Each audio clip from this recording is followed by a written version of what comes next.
Bienvenidos. Con la ayuda del Señor vamos a continuar nuestro estudio en el Evangelio de Juan. Si me quieren acompañar en esta ocasión, vamos a ir a Juan capítulo 8, versículos 21 hasta el 30. Y si me quieren acompañar en esta lectura, vamos a comenzar allí en el versículo 21. Dice así: Otra vez les dijo Jesús: Yo me voy y me buscaréis, pero en vuestro pecado moriréis. A donde yo voy, vosotros no podéis venir. Decían entonces los judíos: ¿acaso se matará a sí mismo que dice: a donde yo voy, vosotros no podéis venir? Y les dijo: vosotros sois de abajo, yo soy de arriba. Vosotros sois de este mundo, yo no soy de este mundo. Por eso os dije que moriréis en vuestros pecados, porque si no creéis que yo soy, en vuestros pecados moriréis. Entonces le dijeron: ¿tú quién eres? Entonces Jesús les dijo: lo que desde el principio os he dicho. Muchas cosas tengo que decir y juzgar de vosotros, pero el que me envió es verdadero, y yo, lo que he oído de él, esto hablo al mundo. Pero no entendieron que les hablaba del Padre. Les dijo pues Jesús: cuando hayáis levantado al Hijo del Hombre, entonces conoceréis que yo soy, y que nada hago por mí mismo, sino que según me enseñó el Padre, así hablo. Porque el que me envió conmigo está, no me ha dejado solo el Padre, porque yo hago siempre lo que le agrada. Hablando él estas cosas, muchos creyeron en él. Bueno, esto es la continuación de una controversia que viene ya de largo, pero especialmente lo vimos en nuestra sesión anterior cuando el Señor hizo una declaración solemne, dijo: yo soy la luz del mundo, el que me sigue no andará en tinieblas, sino que tendrá la luz de la vida. Los fariseos allí en el templo pues automáticamente se lanzaron contra él, siempre las mismas cosas, quejándose, cuestionándole, todo esto. Y ahora, en realidad, ese tono de controversia continúa y pone en evidencia pues esta verdad, que el Señor es la luz y que ellos estaban en tinieblas. Por eso tanta discusión, tanta controversia. Ahora ya empieza, la cosa ha subido de tono y el Señor ya empieza a dar algún veredicto muy serio, muy solemne en cuanto a su estado, su condición y el futuro que les esperaba. Miren lo que el Señor comienza diciendo: yo me voy y me buscaréis, pero en vuestro pecado moriréis. En primer lugar, notemos esta cuestión. Otra vez les dijo Jesús, el Señor siempre hablándoles, nunca se cansaba. A mí me parece agotador esta tarea, porque cuando hay una persona que no quiere escuchar y que siempre lo cuestiona absolutamente todo, seguir dándole razones, explicaciones, intentar acercarlo a la verdad, es una tarea tan infructuosa, tan difícil, y me admira la paciencia del Señor una y otra vez, volviendo otra vez a hablarles, este empeño, esta constancia del Señor. Como luego más adelante diría el autor a los Hebreos, Dios, habiendo hablado muchas veces y de muchas maneras a los padres en otro tiempo, pues ahora se repite otra vez esa misma historia. Dios habiendo hablado muchas veces y de muchas maneras a estos judíos.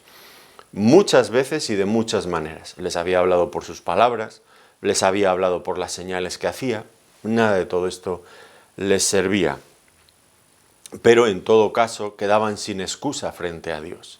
Eran culpables, sin excusa, porque Dios sí que les había hablado.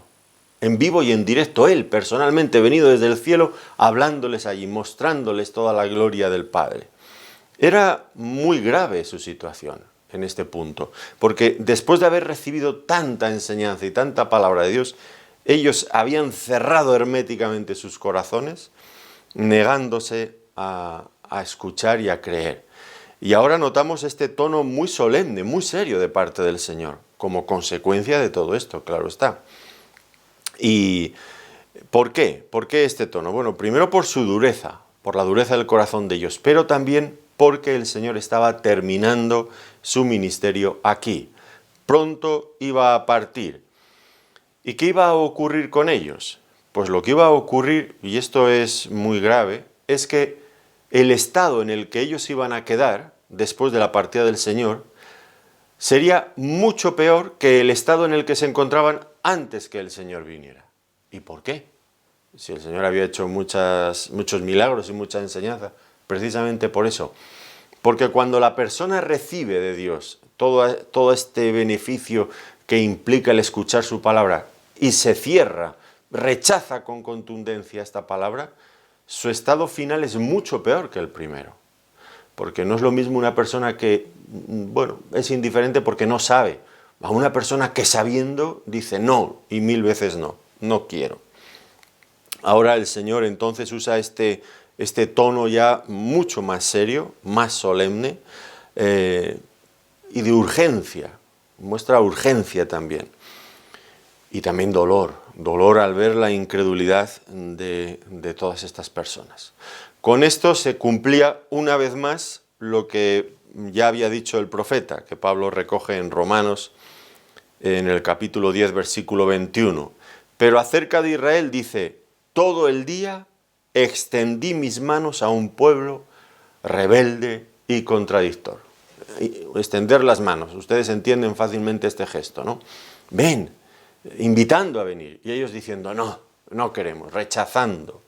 Y vamos a ver que riéndose incluso de lo que el Señor les estaba diciendo. Qué triste la condición de estos judíos aquí, pero también de tantas y tantas personas que nosotros conocemos, con las que convivimos, que les hemos hablado 1 y 1000 veces y dicen no y no. Y ahora el Señor dice, en vuestro pecado moriréis. Esto ya es algo muy grave, muy serio, que además lo volverá a repetir luego en el capítulo 8, bueno, en este mismo capítulo, en el versículo 24, en esta misma porción, lo hemos leído, en vuestros pecados moriréis, dice al final. O sea que lo repite 2 veces en este pasaje. Y es que existe este peligro muy real de que una persona que rechaza repetidas veces la luz, llega un momento en que pierde la sensibilidad y ya es incapaz de responder. Ha empezado él endureciéndose y al final ha quedado endurecido, de tal manera que ya es imposible que responda. Puede vivir todavía 10 o 20 años más, pero es incapaz ya, porque ha visto tanto y ha cerrado tanto su corazón. Es grave este asunto, ¿no es cierto? Dice el autor de Proverbios en el capítulo 1, versículos 28 al 31, dice, entonces me llamarán y no responderé. Entonces hay que leerlo ahí en el contexto de Proverbios, entonces tiene que decir, viene a decir que después de que él ha hablado muchas veces y no han querido escuchar, entonces ocurre esto. Entonces me llamarán y no responderé. Me buscarán de mañana y no me hallarán. Por cuanto aborrecieron la sabiduría y no escogieron el temor de Jehová, ni quisieron el consejo, y menospreciaron toda reprensión mía. Comerán el fruto de su camino, y beberán hastiados de sus propios consejos. Y esta, desgraciadamente, ha sido la experiencia del pueblo de Israel desde entonces. Continúan buscando y esperando a su Cristo, porque el Señor dijo, en vuestro pecado moriréis, me buscaréis, pero no me hallaréis, una vez que el Señor se hubiera ido. Y ellos siguen buscando, pero no encuentran. ¿Y por qué? ¿Por qué siguen buscando y no encuentran? Hombre, si buscan, encontrarán. ¿No dijo el Señor, buscad y hallaréis? Sí, pero es que estos están en otra órbita, en otra línea. Ellos han rechazado al auténtico Mesías, al Señor Jesucristo. Han dicho, no, Él es un blasfemo, y nunca hasta el día de hoy ha habido una declaración oficial de la nación de Israel diciendo, nos equivocamos, lo hicimos mal, hemos matado a nuestro propio Mesías. No, lo han rechazado. ¿Y entonces qué les queda? Pues seguir esperando otro Mesías. Eso sí, otro Mesías a su gusto, a su complacencia, que a ellos les apetezca, les parezca bien. Entonces van a seguir buscando y esperando y nunca llegarán a tener lo que están buscando y esperando. Porque tendrían que volverse hacia atrás y mirar al Señor Jesucristo y creer en Él. ¿Qué le pasa a un pueblo, qué le pasa a una persona que rechaza al auténtico Mesías? Pues que la esperanza que el Mesías le daría, que Cristo le daría, ya no la tiene. y va a tener que buscarla en otros sitios.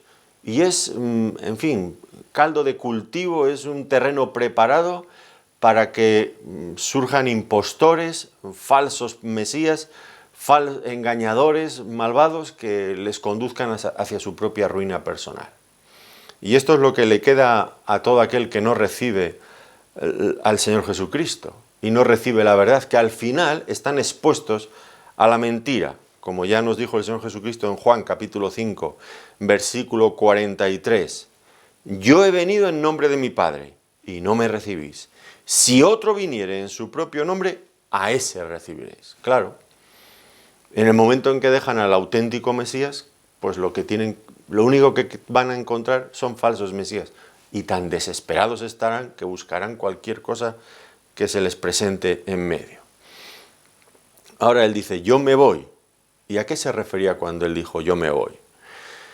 Bueno, esto indicaba indudablemente el fin de su misión aquí en esta tierra. Y ya sabemos que el final sería la cruz, que cuando hablamos de la cruz incluimos siempre, hablamos de la obra de la cruz, hablamos tanto de su muerte como de su resurrección, como de su ascensión al cielo, como de su glorificación al lado, a la diestra de la majestad en las alturas.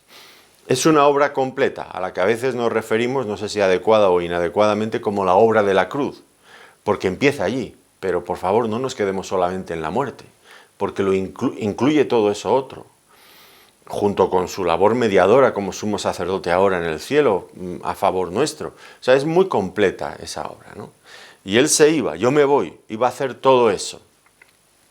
Y claro, ese momento de partida implicaría, desde la perspectiva de ellos, un alejamiento. Ya no estarían juntos, el Señor y ellos. Por eso dice el Señor, a donde yo voy, vosotros no podéis venir, sino que, por el contrario, en vuestros pecados moriréis. ¿Y cuál era el pecado al que se refiere el Señor en el que ellos iban a morir? ¿Cuál era su pecado? El pecado grave, el pecado imperdonable que les llevaría finalmente a la condenación, a estar separados del Señor eternamente. Pues su pecado, como hemos ido viendo a lo largo de todos estos pasajes, era el pecado de la incredulidad. Algunas personas piensan que hay pecados malísimos, como matar, como robar, como adulterar, como ser un pedófilo, mil cosas parecidas, ¿no? Y yo no digo que esos pecados sean buenos. O sean, en fin, no hay ni un solo pecado que sea bueno, y quizás esos son pecados realmente muy dañinos porque hacen daño a muchas personas, evidentemente. Pero nadie se condena finalmente por esos pecados, porque todos esos pecados tienen perdón.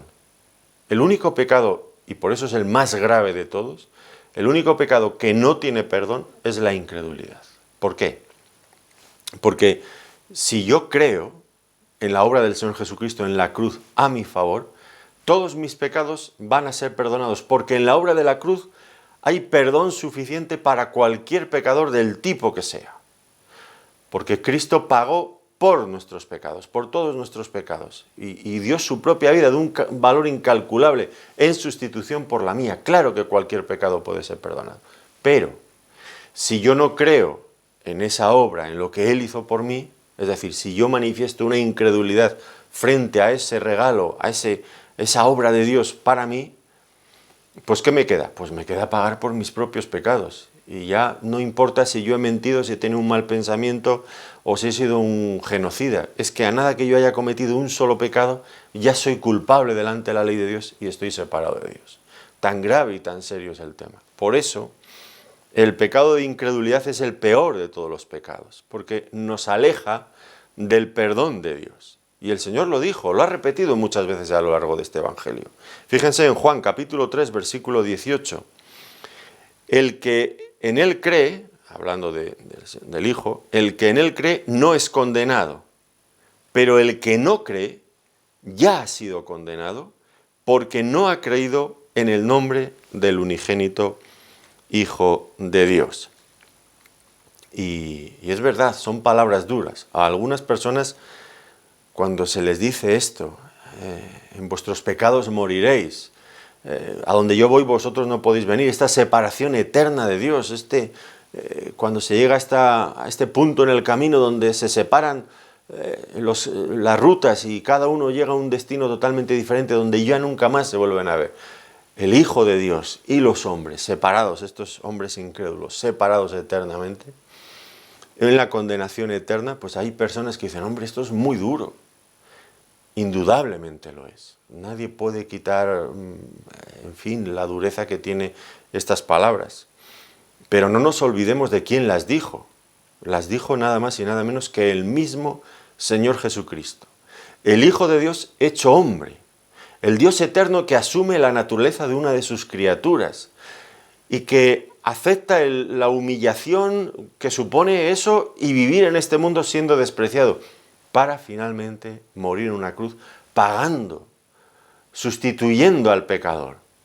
Si después de un acto de amor y de entrega tan generoso como ese, la persona cierra su corazón y dice, no, yo no le quiero a él, ni creo en él, ni quiero asumir, ni quiero aceptar que él pagó por mí, yo voy a pagar por mí mismo, pues entonces no queda otra, nada más que respetar el criterio de las personas, porque Dios en su soberanía nos ha creado como seres responsables y libres. Tenemos que tomar una decisión. Si tomamos una decisión después de haber recibido toda la luz del Evangelio y toda la revelación que Dios nos da, decimos no, pues evidentemente Dios nos tiene que dar conforme a lo que hemos elegido. Lo contrario, obligarnos a toda la eternidad a estar creyendo en Él y aceptando lo que Él ha hecho por nosotros y dándole gracias cuando no lo queremos, eso sí que sería un auténtico castigo para las personas incrédulas. Yo conozco a personas que no solamente no aman a Dios, sino que odian a Dios. Y lo manifiestan en su manera de hablar, de comportarse, son anti-Dios en todos los sentidos. Y ustedes las conocen, si es que muchos están en las televisiones, están en los medios de comunicación, se ríen, se mofan de Dios. A esas personas, obligarlas a estar en el cielo de Dios, adorándole eternamente, eso es un castigo enorme. Ellos no quieren eso. Ellos quieren otra cosa y eso tendrán. Pero claro, se van a dar cuenta que en este mundo Dios todavía está interviniendo constantemente, frenando la maldad de los hombres. Pero la condenación eterna ya no es así. Ya no es un lugar donde Dios atenúa, calma un poco las implicaciones de todo el pecado. No, allí ya será diferente. Allí el pecado se desarrollará en todas sus dimensiones y dará el fruto que da, que es muerte, que es angustia, que es, como dijo el Señor Jesucristo, el lloro y el crujir de dientes. Será muy diferente de lo que muchos están pensando en este momento. Y el Señor lo estaba advirtiendo con mucha claridad, y la palabra de Dios advierte con claridad a las personas. Dios no desea la muerte del pecador, sino que se arrepienta, que se convierta, que busque a Dios. Dios desea que todos los hombres procedan al arrepentimiento y sean salvos. Esto es el deseo más íntimo y más profundo de Dios. Si las personas se pierden eternamente, no es porque Dios lo desee, sino que es porque a pesar de que Dios ha hecho todo lo posible para que no se pierdan, ellos han decidido rechazarle y han preferido ese estado. Eso es lo grave de todo este asunto. Ahora miren cómo responden estos judíos. Dice, ¿acaso se matará a sí mismo? Después de lo serio de lo que el Señor había dicho, ¿no es cierto? Tan serio, tan solemne. Y ahora ellos empiezan a ridiculizarle. Claro, no les había gustado el mensaje. Y es que ya lo sabemos por experiencia, que a nadie le gusta que nos digan que somos pecadores. Esto a la persona que usted se lo diga, tú eres un pecador. ¿Lo puede usted suavizar correctamente? Mira, tú y yo somos pecadores. Bueno, ni aún así les gusta. Que alguien le acuse a una persona de ser pecadora. Claro, pecador es alguien que es un fracasado, porque la idea de ser pecador es que, como aquello, ¿no? Que el sentido original de la palabra, tirar con un arco, con una flecha a una diana y fallar.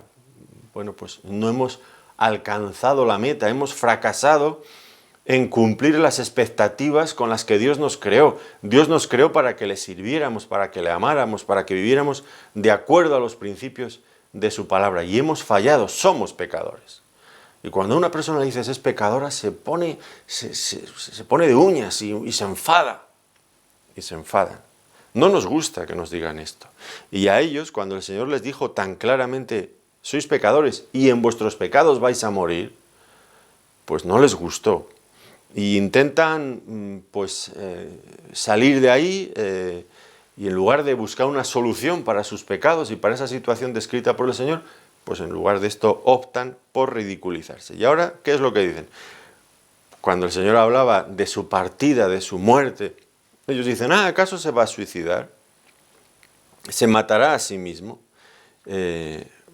Claro, esto es una cosa ofensiva, porque claro, para ellos pues la idea en sí misma de se va a suicidar, se matará a sí mismo, lo más profundo, lo más hondo del infierno estaba reservado para los suicidas, según entendían ellos, ya digo. Y ellos decían, no, él se irá allí, pero nosotros no pensamos estar con él allí, de ninguna de las maneras. Fíjense cómo han cambiado la cosa. En realidad eran ellos los que iban a ir a lo más profundo del infierno, pero ahora dicen ellos, no, tú te vas a ir a lo profundo del infierno. Nosotros, ¿qué nos vamos? Nosotros no vamos a estar contigo allí. Qué triste, ¿no? Qué triste. El Señor hablándoles de su entrega para rescatarlos de sus pecados y ellos burlándose de él, haciendo una caricatura de su muerte, de la cruz, haciendo una caricatura, tomándose a la ligera los juicios de Dios, con toda la burla y el desprecio que podían. Y es triste, ¿no? Y es triste porque además esto ya lo había dicho anteriormente. En realidad en el capítulo 7, versículos 35 y 36, ya les había dicho lo mismo. Y ahí ellos habían hecho una interpretación diferente. A donde yo voy, vosotros no podréis venir. Y dicen ellos, irá a los dispersos entre los griegos y enseñará a los griegos. En aquella ocasión no fueron tan malvados como aquí. Pensaron, bueno, yo me voy. Bueno, pues irá los judíos de habla griega, que tenían sus sinagogas allí en Jerusalén específicas, se dividían entre los judíos de habla griega, que venían de la diáspora, estaban viviendo en otras partes y venían de vez en cuando a Jerusalén a las fiestas, pero ellos los consideraban pues eso, como los griegos, los judíos de habla griega, o los judíos dispersos por el mundo griego, gentil, en sus sinagogas. Irá para allá, pero ahora ya no hablan de esto, ahora dice, se irá al infierno, se va a suicidar y se va a ir a lo más profundo del infierno. Y aquí hay una progresión, pero una progresión hacia abajo, porque cuando la maldad, el pecado no es confesado, pues cada vez vuelve a la persona más perversa. Antes hemos dicho que cuando no se responde afirmativamente a la revelación de Dios, el corazón se va endureciendo, pero ahora hay que añadir este otro detalle. La persona que recibe la luz del Evangelio y no se arrepiente de sus pecados, cada vez se vuelve peor persona. Se vuelven más perversos, más malos. Seguramente de esto tenía que ver un poco la parábola que el Señor contó, la historia que contó de aquel demonio que fue expulsado de aquella persona. Y era como una casa que, en fin, pues quedaba bien limpia y bien barrida y bien impecable, pero el demonio que había salido vaga por ahí y dice, me volveré a aquella casa donde estuve al principio, y la encuentra limpita. Y dice, voy a llamar a otros 7 demonios, y se va allí con ellos 7 demonios peores que él. Y dice, y el postrer estado es mucho peor que el primero. El Señor había venido a ellos y había echado demonios, había enseñado, había traído la luz a sus vidas. Y por algún tiempo ellos, algunos pues se animaron y le seguían, pero luego le fueron rechazando cuando vieron las demandas, lo que implicaba ser un seguidor de Jesús. Y su estado final se volvió mucho peor, más endurecidos, ya cada vez respondían menos y peor a la palabra de Dios, pero por otro lado cada vez eran más perversos, cada vez eran menos comedidos en cuanto a sus pecados, daban rienda suelta a lo que ellos pensaban. Y por eso el Señor ahora continúa, dice, vosotros sois de abajo, yo soy de arriba. Vosotros sois de este mundo, yo no soy de este mundo. Y ahora el Señor, con estas palabras, lo que está explicando es la razón de esta separación eterna entre Él y ellos. Esta separación tenía que ver con la diferencia en cuanto a su origen y naturaleza. Eran totalmente diferentes. Yo soy de arriba, vosotros sois de abajo. Eso por un lado. Y ellos buscaban las cosas de aquí de la tierra, cosas terrenales, mientras que el Señor era de arriba. ¿Y qué buscaba el Señor? Bueno, pues Él solamente buscaba hacer la voluntad de su Padre. Como dijo al final en el versículo 29, yo hago siempre lo que le agrada a mi Padre. Era tan diferente Él y ellos. Y esto se manifestaba pues, por los continuos enfrentamientos. Es que siempre estaban en desacuerdo, porque no había nada en común entre ellos. Él era de arriba, ellos de abajo. Y no lo olvidemos nosotros que ahora somos creyentes, que somos seguidores del Señor Jesucristo, debemos de recordar que nuestra ciudadanía está en los cielos, que debemos de buscar las cosas de arriba donde está Cristo, como dijo Pablo cuando les escribió a los colosenses en el capítulo 3, versículos 1 y 2. Si pues habéis resucitado con Cristo, buscad las cosas de arriba, donde está Cristo sentado a la diestra de Dios.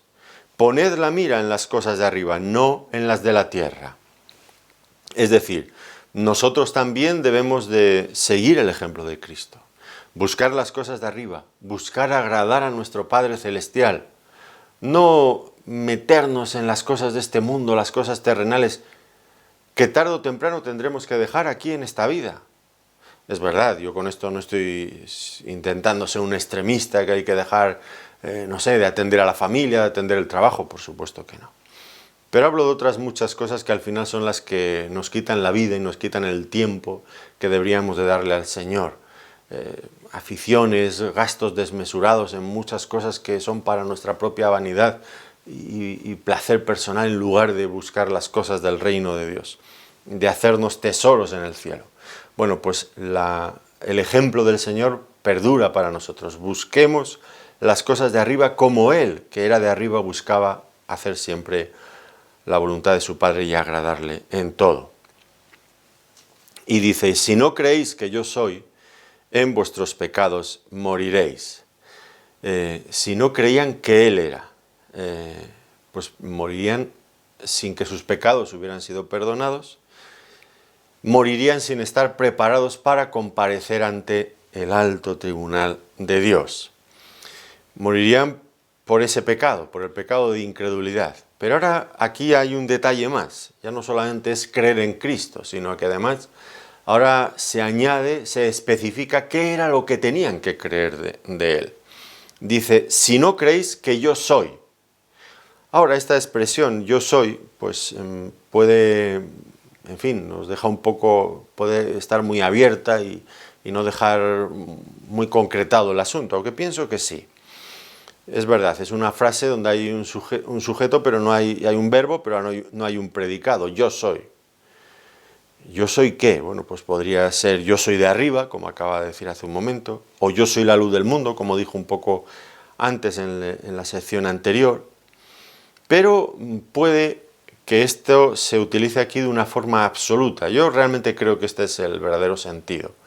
Cuando él dice yo soy, como un eco de aquel yo soy con el que Dios se presentó a Moisés ahí en aquel episodio de la zarza ardiendo. Yo ahora, el Señor le mandó a Moisés que fuera a sacar a su pueblo de Egipto y dice, Moisés dice, yo llego allí y les digo, bueno, ¿quién le digo que me ha enviado? Dice, yo soy, me envía, el eterno Dios. Y ahora ellos tenían que creer exactamente esto, que Jesús es el gran yo soy, el eterno Dios que se presentó en la antigüedad para salvar a su pueblo en aquella ocasión. Tenían que creer en esto, en la trascendencia suprema de Dios, del Señor Jesucristo, que Él era la manifestación de Dios mismo hecho hombre. Y de ahí, por lo tanto, la gravedad de ese pecado. No creer que Él era el eterno Dios. Eso sí que es un pecado grave. Y un pecado de consecuencias inimaginables, que van más allá de lo que somos capaces de pensar. Esto era lo que tenían que creer. Por lo tanto, no era simplemente un pecado de incredulidad, de no creer en Él, sino de no creer en Él lo que debían de creer. Porque ambas cosas son igualmente graves. Hay personas que creen en el Señor Jesucristo, pero no creen que Él sea Dios. Y es lo mismo, están en el mismo pecado, en el mismo estado de gravedad. Y entonces le dijeron, ¿tú quién eres? Bueno, no dice, no expresa el tono, ¿no? Aquí simplemente tenemos la lectura. Se podría leer, ¿tú quién eres? O, ¿tú quién eres? Me hubiera gustado tener no solamente el texto, sino la grabación de la voz, pero yo creo que por el contexto hay cierto tono, una vez más, de burla, de menosprecio. ¿Tú quién eres? ¿Tú quién te has creído que eres para hablar de esta manera? Como dándonos a entender que eres alguien venido de la eternidad y ¿tú quién eres? ¿Tú quién eres? Y ahora pues ellos con esto lo que pretenden, entiendo que por un lado es burlarse del Señor una vez más, desgraciadamente, pero por otro lado es, en fin, eludir la cuestión que estaba encima de la mesa, que era su incredulidad. Vosotros no creéis y en vuestro pecado vais a morir. Y eso de que eran pecadores y que eran incrédulos, ninguna de las dos cosas estaban dispuestas a aceptarla. Por lo tanto, aquí, bueno, pues esquivan la cuestión haciendo una pregunta. ¿Tú quién eres? A ver, explícanos para que nosotros tengamos que creer en ti. ¿Quién eres? Y el Señor dice, ya os lo he dicho, lo que desde el principio os he dicho, porque ya se lo había explicado anteriormente, llevaba todo su ministerio explicándoles quién era Él. Pero es que la incredulidad nunca tiene suficientes evidencias, nunca tiene suficientes evidencias. En la sesión anterior recuerdan que les estaba hablando en fin, de lo que sufrimos a veces los creyentes. Estaba pensando concretamente en algunos hermanos en nuestra congregación que me comentan a veces del dolor que les supone, pues eso, pues ver que sus hijos, que sus mujeres, que sus maridos, que no son creyentes, no quieren convertirse. Y por el contrario están buscando el más mínimo defecto en la iglesia o en sus vidas para no creer. Y recuerdo alguna vez un hermano que tiene su mujer que no es creyente y le dice, pero vamos a ver, le dice, cariño, pero vamos a ver, tú me conociste antes de que yo fuera creyente y tú sabes el tipo de marido que yo era antes de ser creyente. Era un hombre malo, un hombre, en fin, no quiero decir ahora todo lo que yo era, pero tú lo sabes lo que yo era.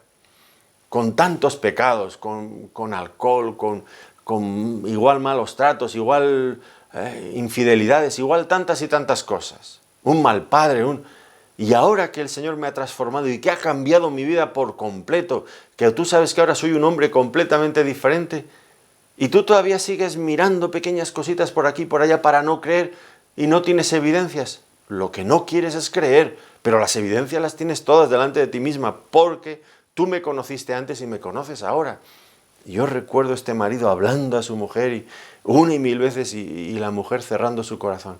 Y uno a veces puede sentirse culpable y decir, bueno, es que claro, aquel día igual tuve una contestación que no fue la más adecuada. Bueno, pues sin duda este hermano no es perfecto como ninguno de nosotros, pero ha habido un cambio abismal en su vida, pero la persona sigue sintiéndose que todavía no hay suficientes evidencias para creer. Y cualquier pequeña cosita les sirve para justificar su incredulidad. Llamemos a las cosas por su nombre. No creen porque no quieren creer, no porque no tengan las evidencias. Y el Señor les habla aquí con mucha seriedad y con mucha dureza, con mucha solemnidad. Y añade otra cosa más. Bueno, ya os lo he dicho, no voy a volver a repetiros lo que ya os he dicho. Dice muchas cosas, añade ahora. Muchas cosas tengo que decir y juzgar de vosotros. Es decir, por un lado estaba el pecado de su incredulidad, pero había muchos más pecados, evidentemente. Por eso dice, muchas cosas tengo que decir y juzgar de vosotros, pero no había llegado todavía el momento. El Señor no había venido para eso. Podría hablar largo y tendido, claro que sí, pero no había venido a eso. ¿A qué había venido el Señor? Pues había venido a predicarles la palabra. Por eso dice, lo que he oído de Él, del Padre, esto habla al mundo. Esa era su misión en este mundo. No había venido a juzgar al mundo. Es verdad, tenía que decir que eran incrédulos para que pudieran llegar a Él y conocerle, pero no era ese su propósito. Eso era algo que tenía que decir para que pudieran entender y comprender la gravedad de su estado y se acogieran a su gracia. Pero finalmente él lo que venía a hablar era de la salvación, de la gracia de Dios, del amor de Dios. Y esto era lo que él venía a hacer. Por eso no estaba centrado tanto en juzgarles a ellos. Pero el día que él les juzgue, claro que tiene muchas cosas que decir de ellos. Y las dirá. Y quedarán avergonzados. Dice que no entendieron que les hablaba del Padre. Claro, no entendieron porque tampoco querían entender, porque siempre se estaban burlando, porque no escuchaban con seriedad, porque no analizaban las evidencias con honestidad, sin prejuicios, no. Y añade el Señor una cosa ya muy solemne, dice, cuando hayáis levantado al Hijo del Hombre, entonces conoceréis que yo soy. Y aquí nos tenemos que hacer algunas preguntas. ¿A qué se refiere cuando dice cuando hayáis levantado al Hijo del Hombre? Creo que la respuesta es sencilla, porque el propio texto nos la aclara en otros lugares. Tiene que ver con la muerte en la cruz del Señor. Levantar, que especifica no solamente la muerte, sino el tipo de muerte. Que esto también es una cuestión de la que tendremos que hablar en otro momento, porque los judíos, cuando ejecutaban la pena máxima, era siempre por apedreamiento. Pero el Señor dice, me levantaréis, cuando hayáis levantado. En realidad estaba hablando de una muerte diferente, que sería por crucifixión. Bueno, pero eso ya llegará el momento. ¿Y por qué estamos seguros de que es a eso a lo que se refiere? Bueno, porque ya lo había dicho cuando hablaba con Nicodemo, recuerdan ustedes lo que le dijo, dice, y como Moisés levantó la serpiente en el desierto, así es necesario que el Hijo sea levantado, el Hijo del Hombre sea levantado, como la serpiente en el desierto. Recuerdan que la serpiente en el desierto fue levantada en lo alto de un asta, de un palo. Pues el Señor de la misma manera. Y luego, eso está en Juan capítulo 3, versículo 14, pero luego en Juan capítulo 12, versículos 32 y 33 dice, y yo, si fuere levantado de la tierra, a todos atraeré a mí mismo. Y decía esto, dando a entender de qué muerte iba a morir. Aquí ya no hay ninguna duda. Por lo tanto, el término levantar hace referencia a la cruz, a la muerte en la cruz. Pero antes he dicho que hay que ver la cruz en su conjunto, como una obra global, que incluye otras muchas cosas, ya he dicho antes, ¿no? Su resurrección, su exaltación y otras cosas más. Y con esto, por lo tanto, el Señor estaba anticipando lo que ellos mismos iban a hacer y efectivamente ocurrió después. Ellos darían rienda suelta a todo su odio y finalmente lo llevarían a la cruz. Le crucificarían. Pero, y este pero hay que escribirlo con letras mayúsculas y colocarlo bien grande, el Padre respondería. El Padre vindicaría a su Hijo. ¿Cómo lo haría? Pues eso, precisamente, por medio de su resurrección, por medio de la ascensión al cielo. Y esto quedaba muy claro en las palabras del apóstol Pedro, cuando en su primer sermón, su primera predicación cristiana en Hechos de los Apóstoles, en el capítulo 2, versículos 22 y 24, él analiza esta cuestión y ve las consecuencias que tuvo. Fíjense cómo lo dice. Varones israelitas, oíd estas palabras. Jesús Nazareno, varón aprobado por Dios entre vosotros con las maravillas, prodigios y señales que Dios hizo entre vosotros por medio de él, como vosotros mismos sabéis, a este, entregado por el determinado consejo y anticipado conocimiento de Dios, prendisteis y matasteis por manos de inicuos crucificándole, al cual Dios levantó, sueltos los dolores de la muerte, por cuanto era imposible que fuese retenido por ella. El Señor les había dicho, cuando hayáis levantado al Hijo del Hombre, entonces conoceréis que yo soy. ¿Por qué? Pues porque la muerte vendría, a continuación vendría la respuesta del Padre, que le levantaría de entre los muertos, le resucitaría y le glorificaría a su diestra en la majestad, en las alturas. Y eso, que había ocurrido ya cuando el apóstol Pedro estaba predicando, y ellos lo sabían porque era imposible no saber que había resucitado en aquellos días en Jerusalén. Hoy los críticos del siglo XXI pueden dudar todo lo que quieran, pero allí en Jerusalén, a las horas, a los pocos días de haber ocurrido aquello, todo el mundo lo sabía. Lo sabían los guardias que estaban custodiando la tumba del Señor. Lo sabían en el Sanedrín, porque esos mismos guardias fueron directamente a dar la noticia al Sanedrín, a los líderes del judaísmo. Las personas lo sabían, era imposible guardar ese secreto herméticamente. Eso estaba divulgándose por todas las partes. La tumba estaba vacía. El poder que manifestaban aquellos creyentes después de la resurrección del Señor, aquellos hombres que unas horas, unos días antes estaban aterrorizados, no se atrevían a salir de casa pensando en el peligro que corrían, si a su maestro le habían hecho aquello, ¿qué les harían a ellos si los encontraban? Huyendo, escondidos, y ahora manifestando ahí en el templo con tanta libertad, con tanto poder. Todas estas cosas. Nadie podía negar estas cosas. Como vosotros mismos sabéis, les dice Pedro a los judíos. No es una verdad que ha estado oculta o que nosotros nos hemos inventado. Esto es la verdad que vosotros sabéis. Y lo que sabéis es que le ha resucitado. Es la respuesta de Dios a la obra malvada que vosotros hicisteis. Vosotros le matasteis y le crucificasteis, pero Dios lo ha levantado a su diestra en la majestad, en las alturas. ¿Y qué significaba eso? ¿Qué implicaciones tenía eso? Pues muchas implicaciones, sin lugar a dudas. Es que el Padre había aprobado a su Hijo y estaba manifestando una vez más y de manera ya definitiva, total y absoluta, que Él era realmente su Hijo, que Él era el eterno Hijo de Dios enviado por el Padre, que había regresado a la diestra de la majestad en las alturas. Por eso el Señor les dijo, cuando hayáis levantado al Hijo del Hombre, entonces conoceréis que yo soy. Entonces conocerían que Él no hablaba por sí mismo. Conocerían que Él hacía siempre, como acaba de decir aquí, lo que le agrada al Padre. Conocerían que el Padre que le envió siempre estaba con Él, como también dice en este texto. Estas son las cosas que ellos conocerían cuando el Hijo fuera levantado. Nosotros admiramos al Señor por este deseo siempre inquebrantable de agradar a su Padre en todo, sin importarle el precio, el costo que esto tuviera. Porque lo dice aquí, yo hago siempre lo que agrada a mi Padre. Y esto serviría para que ellos conocieran. Esto es admirable de nuestro Señor Jesucristo.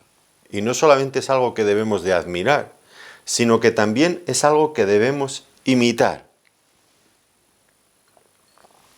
Y por supuesto será costoso también para nosotros. Hacer lo que le agrada siempre al Padre.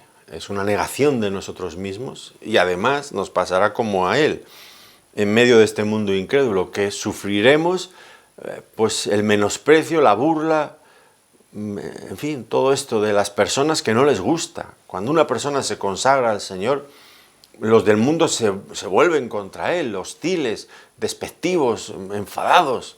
Ustedes, si son creyentes, saben perfectamente esto. Cada vez que ustedes desean vivir más cerca del Señor, al mismo tiempo viven más lejos del mundo, y el mundo lo percibe y chocan con fuerza contra nosotros. Pero aquí hay una verdad también consoladora para nosotros. ¿Cuál es esa verdad? Bueno, la misma que el Señor experimentó, que cuanto más nos entregamos al Señor, es verdad que también sufrimos más del mundo, pero al mismo tiempo notamos mucho más cercana la presencia del Padre. El Padre está conmigo, y eso es lo que vamos a notar siempre. Frente al rechazo del mundo, la presencia de Dios en nuestras vidas, más íntima, más profunda. Y eso es incomparable. Eso vale más que cualquier otra cosa que podamos experimentar en esta vida. Finalmente, dice el versículo 30, algo que, en fin, es algo que se dice aquí que luego va a tener muchas más consecuencias y va a haber que delimitarlo y va a haber que perfilarlo, ¿no? Dice que hablando él estas cosas, muchos creyeron en él. Y digo que hay que introduce algo, porque hay que verlo en el contexto posterior para entender bien a qué se refiere. Creyeron en él. Creyeron en él, lo que no implica, y esto es importante aclararlo, lo vamos a ver de todas formas en nuestra próxima sesión con la ayuda del Señor, pues no implica en ninguna manera un cambio de corazón o un verdadero arrepentimiento. Nada más lejos, tristemente, nada más lejos de la realidad. Eran ese tipo de personas que se dejaban convencer a veces por la dialéctica, por lo que el Señor decía, por los argumentos que daba, pero de ahí a entregarle la vida al Señor es otro tema muy diferente. Eran ese tipo de personas que ya aparecieron, recuerdan ustedes, en el capítulo 2, en versículos 23 al 25 de este Evangelio. Dice, estando en Jerusalén en la fiesta de la Pascua, muchos creyeron en su nombre, viendo las señales que hacía, pero Jesús mismo no se fiaba de ellos, porque conocía a todos. Y no tenía necesidad de que nadie le diese testimonio del hombre, pues él sabía lo que había en el hombre. Y lo vamos a ver que rápidamente, cuando el Señor les dice que creer en Él, y esto hay que decirlo también en nuestro tiempo hoy, que creer en Él no es simplemente algún cambio en nuestra forma de pensar, que antes no aceptábamos que Él era tal o cual, y ahora decimos, pues sí, yo estoy convencido que Él ahora Él es alguien importante o más importante de lo que yo creía antes. O incluso creer que es el mismo Hijo de Dios, como un hecho intelectual en nuestra mente. Bueno, eso es importante, desde luego que sí. Hay que creer lo correcto de Dios. Y si no lo creemos, vamos mal, como hemos visto antes. Pero esto es insuficiente a todas luces. Y ahora, cuando el Señor a continuación les diga que ese es el comienzo, pero hay que creer en Él estando dispuestos a someter nuestra voluntad a la suya. Al fin y al cabo, creer que Él es Dios y no tratarle como Dios es un contrasentido. Como Él mismo dijo, ¿por qué me llamáis Señor, Señor y no hacéis lo que yo os digo? Pues no tiene lógica. Es un despropósito realmente, ¿no? Si creemos que Él es Dios, tenemos que tratarle como Dios en nuestras vidas, lo que implicará obedecerle en todo lo que nos mande, buscar hacer su voluntad, porque la única relación correcta que un hombre, una criatura puede tener con Dios es eso, una relación de obediencia, de amor, de descansar, de depender de Él, todo esto, ¿no? Y ahora veremos cómo es muy sencillo o es relativamente fácil convencer a una persona para que cree intelectualmente en Dios. Este no es el problema realmente que encontramos cuando evangelizamos, cuando compartimos el Evangelio con otras personas. Llevar a una persona a creer que Jesucristo pues era alguien especial, venido de Dios, no es tan difícil. Aquí estas personas en algún momento llegaron a creer algo de eso. ¿Qué es lo difícil realmente? Pues lo difícil es eso, rendirse en obediencia al Señor. Pero esa es la única forma, como les va a decir a continuación, de ser liberados de la esclavitud al pecado. Pero es ahí donde está el problema. Ellos no quieren creer en Cristo de esa forma, para obedecerle.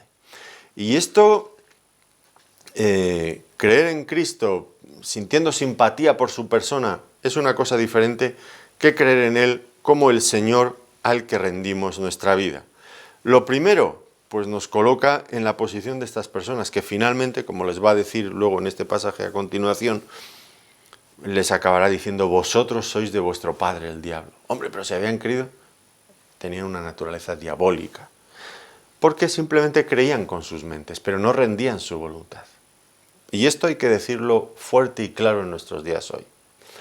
Hay muchas personas en muchas iglesias evangélicas o en muchos otros tipos de iglesias de lo que conforma la cristiandad nominal en el día de hoy, que creen en Cristo exclusivamente de esta manera que creyeron ellos aquí, intelectualmente, pero que nunca han doblegado sus vidas al Señor, que siguen haciendo, a pesar de que creen en Él de esa manera, siguen haciendo lo que a ellos les da la real gana y no se sujetan al Señor. Y viven vidas, como decíamos en nuestra sesión anterior, alejados de la luz. Y las tinieblas morales están en sus vidas igual que en las del mundo y tienen un testimonio a veces pésimo en el mundo.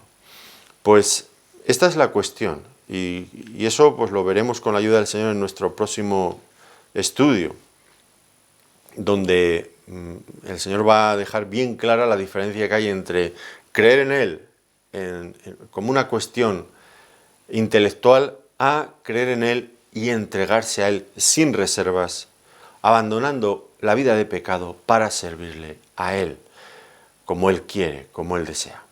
Eso es otra cosa diferente. Eso es finalmente lo que salva, eso es lo que libera de la esclavitud al pecado. Pero todo eso, ya digo, lo consideraremos con la ayuda del Señor en nuestra próxima sesión. Hasta entonces, pues les agradezco que nos hayan querido acompañar una vez más en este tiempo de estudio bíblico y deseo de verdad que el Señor les bendiga ricamente también por medio de su palabra. Muchas gracias por su atención.